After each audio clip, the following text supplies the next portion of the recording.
33 minutos, nuestra siguiente invitada, como habíamos anunciado, la asambleísta Yanina Cruz, ella es del Movimiento Creo de la provincia de Loja y está junto a nosotros para hablar varios temas importantes. Iniciamos, muy buenos días, gracias por acompañarnos, asambleísta. Claro, y el Ejecutivo busca mandar varios proyectos a la Asamblea Nacional, entre ellos el nuevo tema de reformas económicas urgentes por el tema del coronavirus en el Ecuador. Al parecer no tiene el apoyo de la Asamblea por el tema de mayores impuestos, tanto que el día de ayer correístas y socialcristianos no apoyaron nuevos aportes. ¿Cómo ven la situación económica del país? Buenos días, bienvenida. Muy buenos días, un abrazo fraterno para todo el Ecuador y a quienes obviamente siguen este importante medio de comunicación. Yo considero que el país ya no puede recibir respuestas ambiguas y carentes de responsabilidad. Estamos atravesando un duro momento económico, un sistema sanitario que nos ha golpeado no solamente a Ecuador, sino a todo el mundo, lo que dificulta obviamente el tema económico. Nosotros, como Creo, no vamos a apoyar decisiones por parte del Ejecutivo que traten de meterle la mano al bolsillo de ciudadanos. Primero, me parece lógico que en este caso nosotros como asambleístas podamos dar el 50% de nuestro sueldo, pero eso no soluciona lamentablemente la situación económica. Me parece que es una decisión positiva, por lo menos de las autoridades de elección popular. Ahora, lo que nos preocupa es por parte del Ejecutivo que no se está topando temas realmente importantes, como es todavía se da la intermediación petrolera, donde se va miles de millones de los ecuatorianos, la renegociación de la deuda, y claro, nos llama la atención que ahora lo que han dado a la empresa privada sea considerado como un crédito tributario, cuando es realmente un tema solidario, y en ese sentido parece que el Ejecutivo no entiende que lo solidario es solidario y no se puede eso hacer pasar como un crédito tributario o un impuesto. Segundo, no está hablando de si se va a eliminar el IVA para las pequeñas empresas, no se está eliminando del RICE si se va a eliminar porque es un aporte de pequeños comercios como por ejemplo los artesanos, que eso tendría obviamente que ayudar al dinamismo. Y por supuesto, algo que yo propuse que me parece que es interesante, ¿qué está pasando con las empresas aseguradoras?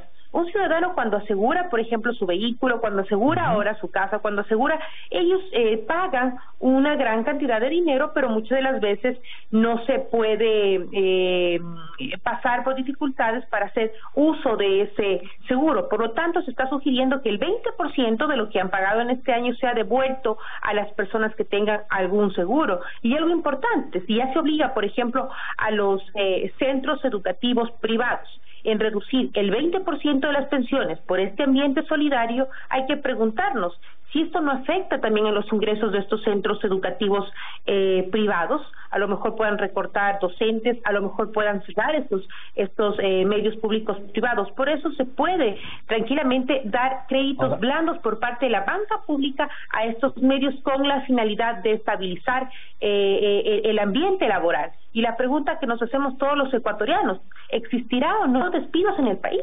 Evidentemente eso va a pasar. Nosotros tenemos que entender que la empresa privada no puede tener una garantía de manejar la varita mágica y decir, en tales condiciones yo a ustedes les voy a pagar porque estamos en un tema emergente. A mí me pareció complicado escuchar los argumentos del ministro de Finanzas cuando dice, la realidad supera a la ley.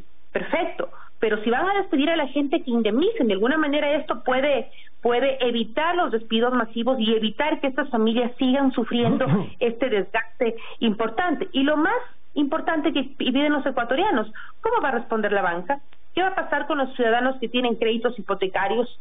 ¿Cuál serán los meses de gracia que va a otorgar la banca para los diferentes créditos que tienen los ciudadanos? Entonces son situaciones que sí analizamos y que se necesita un proyecto claro por parte del Ejecutivo, que el ministro de Finanzas no llegue a seguir adorándonos la píldora cuando sabemos que él cometió la imprudencia de pagar a organismos internacionales. Argentina, con ser Argentina y la crisis que está atravesando durante tantos años, llegaron a un acuerdo, por ejemplo, con el Fondo Monetario Internacional y les dijeron, señores, estamos atravesando una crisis sanitaria, no tenemos dinero, vamos a pagarles a partir del 2024. Pero Martínez se adelantó, viendo la crisis en la que estamos los ecuatorianos, para pagar a los órganos internacionales, nos parece totalmente nefasto y carente de solidaridad con el país. Ahora sí, asambleísta, vamos a hablar cómo la ciudadanía hoy por hoy está viviendo la realidad, porque en teoría y desde la asamblea todo se puede hacer, pero en los ejes transversales de la comunicación a veces la ciudadanía no los entiende muy bien y dicen, bueno, ¿qué está pasando? Pero ya en el día a día del ciudadano común, ustedes como elegidos y como les dirigió la ciudadanía y les dicen los padres de la patria, ahora sí actúen como padres. Hay bancos y cooperativas, denuncias ciudadanas que les están cobrando y obligando a pagarles cuando estamos en una emergencia sanitaria y no tienen dinero. Tema 2, el tema de los arriendos, una propuesta del Ejecutivo que todavía no manda hacia la Asamblea para que puedan perdonar, qué sé yo, las deudas por 1 o 2 meses.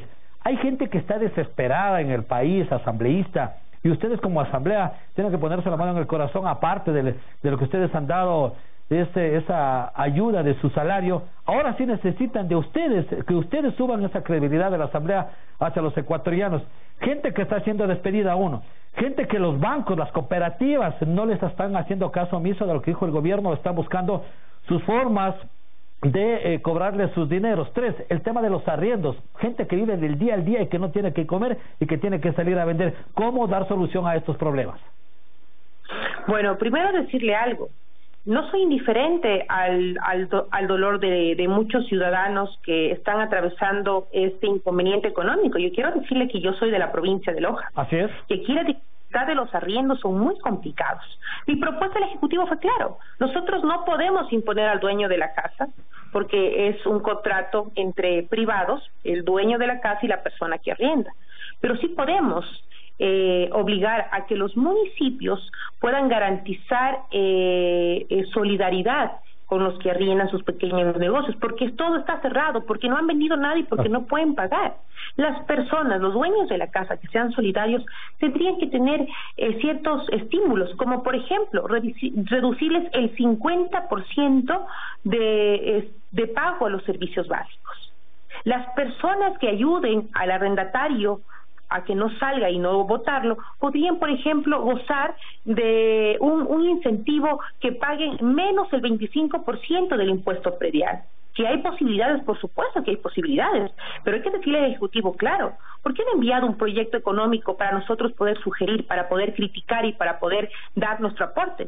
Simplemente es porque no saben ni siquiera en dónde están parados económicamente. ¿Quién tiene que pagar los platos rotos? Los ciudadanos.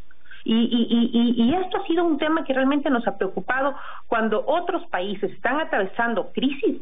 Ya tienen proyectos importantes, ya tienen proyectos donde la banca, le obligan a la banca que durante 12 meses se pueda distribuir o dividir lo que no se puede pagar en estos 3 meses. Se está hablando de préstamos de 0 interés para los pequeños agricultores. Pero en nuestro país, ¿qué está pasando? Entonces son situaciones que sí nos preocupan. ¿Y sabe por qué nos preocupan? Porque ni siquiera el gobierno está cumpliendo su palabra. Hasta hoy no se le cancela a los maestros, a los docentes. Entonces la pregunta es, cuando no se cancela a una familia, y sabemos que el sueldo de un maestro no es que sea de miles, es un sueldo paupérrimo bajo el sacrificio que hacen, ¿cómo intentan calmar no solamente la angustia de esta pandemia, de la crisis sanitaria, sino de la preocupación de llevar alimentos a su hogar para dar de comer a sus hijos? Si el Estado no está cumpliendo en ese sentido, ¿qué esperamos de la empresa privada? Sin embargo, hoy nos ha dado muestra la empresa privada de un aporte solidario, perfecto, pero las cosas no son así. Entonces, dentro de la Asamblea Nacional, yo presenté mi propuesta económica sobre el tema de los arriendos, sobre el tema de las pensiones de los centros educativos privados, sobre que se tiene que eliminar el IVA para los pequeños comercios, el RICE para los pequeños comercios para artesanos y, por supuesto, ¿qué está pasando con las empresas aseguradoras?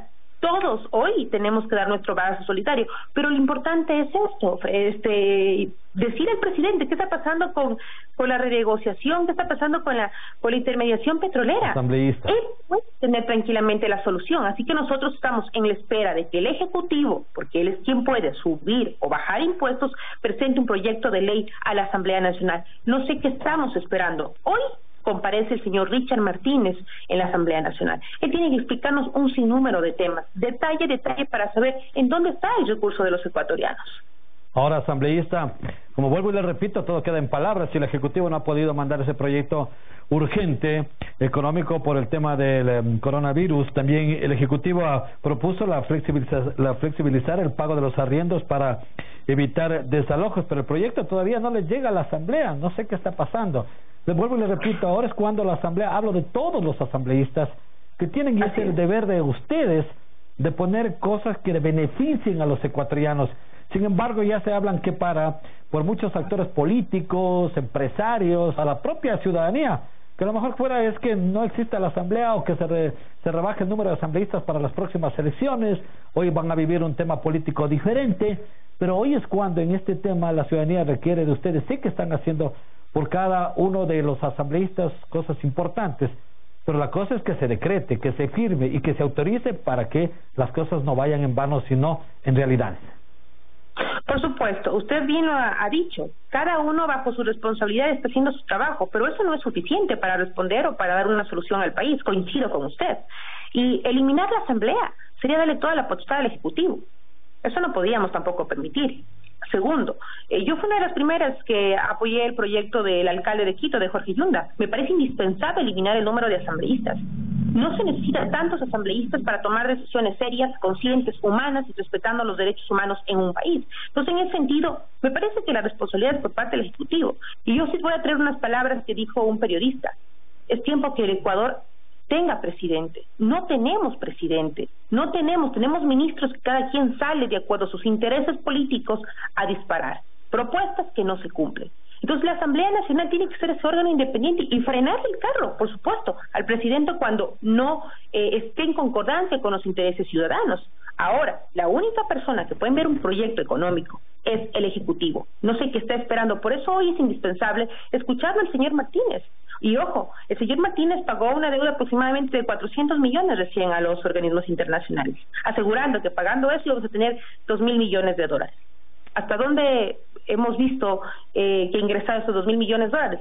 Solamente son palabras que se las lleva el viento, y lo que no entienden ellos es que el accionar de los ministros no solamente se desencadena en no pagar sueldos, esto está ocasionando una crisis emocional grave, una afectación a la salud mental del ciudadano. Pasaremos este problema, esta pandemia complicada, por supuesto que la pasaremos, pero ¿qué problema se nos desarrolla a futuro? Es lo que ellos no están entendiendo, que las decisiones que toman desde la tercera están afectando al padre de familia, a la madre soltera, al maestro.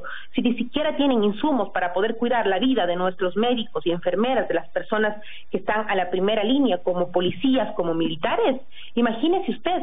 No parece que estamos saliendo de esta crisis, por lo tanto la Asamblea tiene que ser contundente, y coincido plenamente con usted, para poder coordinar actividades en beneficio del país, indiscutiblemente, y yo le hablo desde el sector en el que estoy. No se está llegando con el apoyo a los diferentes centros fronterizos. Por ejemplo, Loja ha sido uno de los provincias olvidadas durante tantas décadas. Hasta hoy no tenemos un contingente o un apoyo por parte de ese brazo solitario de todos los sectores que están llegando. Entonces nosotros también hacemos un llamado, tanto a la empresa privada como al gobierno, de que Loja también, en los sectores fronterizos es importante buscar una alternativa, porque hay ciudades que cuentan con la empresa privada, pero hay situaciones como las de nuestra provincia que no tienen empresas para poder cuidar el dinamismo laboral, el dinamismo económico. Así que hay provincias que están sufriendo más que otras, y es importante rever y tomar decisiones conscientes, y ese es el reto que tenemos la Asamblea, pero el Ejecutivo está tardando y el país necesita tomar decisiones claras. Dos temas, asambleísta. El uno, parece que no todos están poniendo el hombro, están ayudando a salir de esta crisis económica en el país, sino un grupo, hablamos del 70 o el 80%, no sé cuántos sería ser el porcentaje. Y tema dos, al mismo tiempo, hay que mencionar que dentro de este tema se aprobó una ley de la Asamblea, el tema del emprendimiento. Hoy es cuando, porque se conoce, según se va conociendo la información día a día, que existen ciudadanos que están siendo despedidos de sus trabajos. Las empresas ya no pueden solventar más y están mandándoles de sus fuentes laborales. Hay serios problemas. Aquí viene la ley de emprendimiento a futuro, pero ¿qué va a pasar con la ley? Un préstamo que realmente los bancos van a exigir muchas condiciones para que puedan pagar. Un tema de las que vienen de los municipios con tanta ordenanza, que realmente se le pone complicado. Por ahí pueden ver soluciones alternativas, y quienes también deben arrimar el hombro en esta crisis. Asambleísta. Por supuesto, los que más ganan tienen que apoyar más pues en esta crisis. ¿Dónde está, por ejemplo, la solidaridad de las telefónicas? que facturan millones de dólares gracias a nosotros, al consumo de los ecuatorianos. Entonces, las telefónicas son uno de los objetivos claros para poder plantear en este proyecto económico. Tiene que dar una mirada a nuestro país, indiscutiblemente. Los que más tienen que pagar. Y, por supuesto, la Junta de Regulación Bancaria tiene que presentar, obviamente, cuáles son las alternativas. Y nosotros, en ese mecanismo de legislar, tenemos que poner las cosas claras. El hecho de que, por ejemplo, la banca pública tiene que cumplir con favorecer, estimular al pequeño emprendimiento, al joven que está con esa ilusión de mantener su pequeña empresa, pues por supuesto, tiene que ser a préstamos donde se pueda ayudar, evitar una carga de impuestos también a las personas que durante sus primeros 15 años inician su negocio. Eso era una ley antes de que estamos pasando esta crisis sanitaria y este problema económico. Si antes no se estimuló al pequeño emprendedor, imagínese ahora. Por lo tanto, este proyecto económico que usted dice tiene que tener una visión clara de solucionar no parches económicos, sino de darle un respiro al país, de decirle al joven que termina su carrera universitaria de que tiene la posibilidad de rehacer su vida, de ser un pequeño empresario que aporte a la sociedad. Y aquí, claro, la banca pública es una de las primeras que tiene que dar esa muestra de posibilidades sin tanta trámite para poder solucionar y estimular, obviamente, la economía. El tema de la agricultura, que me parece es indispensable, ayudar con préstamos al pequeño agricultor. Puede ser 0% de interés, porque no se ha estimulado la producción en nuestro país, no se ha dado una mirada al campo. Entonces son situaciones que a nosotros sí nos obliga a criticar duramente y es difícil entender cómo en el mejor momento económico del país no se tomaron decisiones pensando justamente en esta clase de problemas que se está estableciendo. ¿Cuánto nos hace falta ese fondito de emergencia? Si Bolivia, con ser Bolivia, tiene un fondito de 900 millones para paliar problemas o desastres de índole de la naturaleza. Y usted recordará que durante 10, 12 años, 13 años estamos viendo de lo mismo, no ha cambiado mucho la realidad. Pero estamos en este momento, sabemos cuál es la situación del país y nos toca tomar una decisión valiente, porque tenemos que empujar al país y salir de esta crisis, y el único mecanismo es dando una mirada global a la situación económica y pensando en los grandes, pequeños y, por supuesto, la solidaridad de los que más tienen. Finalizo, asambleísta, ¿cuál es la agenda que tienen ustedes prevista para el día de hoy de trabajo? Bueno, hoy llega a comparecer el ministro de Finanzas, Richard Martínez, donde primero nos tiene que responder por qué no se han cancelado los sueldos de los maestros, de los docentes y un sinnúmero de temas que está viviendo el país atravesando. Entonces, lo que más al país le interesa es escuchar verdades y no mentiras que se están elaborando desde la propia cartera de Estado, y eso crea un ambiente de desconfianza en los ciudadanos. Por lo tanto, es un momento importante escuchar qué es lo que dice el señor Richard Martínez y tomar decisiones, probas, pensando en los ecuatorianos, que vamos a salir de este momento muy complicado, lo vamos a hacer. Muchísimas gracias a la asambleísta Yanine Cruz. Ella es asambleísta por el Movimiento Creo, es de la provincia de Loja, junto a nosotros, hablando de la actual situación económica y el papel que juega en la asamblea para aprobar ciertas leyes de este factor económico. Nos vamos a un corte comercial y más adelante también estaremos hablando con una autoridad municipal para hablar acerca de cómo deben utilizar el tema de las mascarillas. Caso contrario, qué sanciones tendrán también aquí en la ciudad capital. Vamos al corte y regresamos.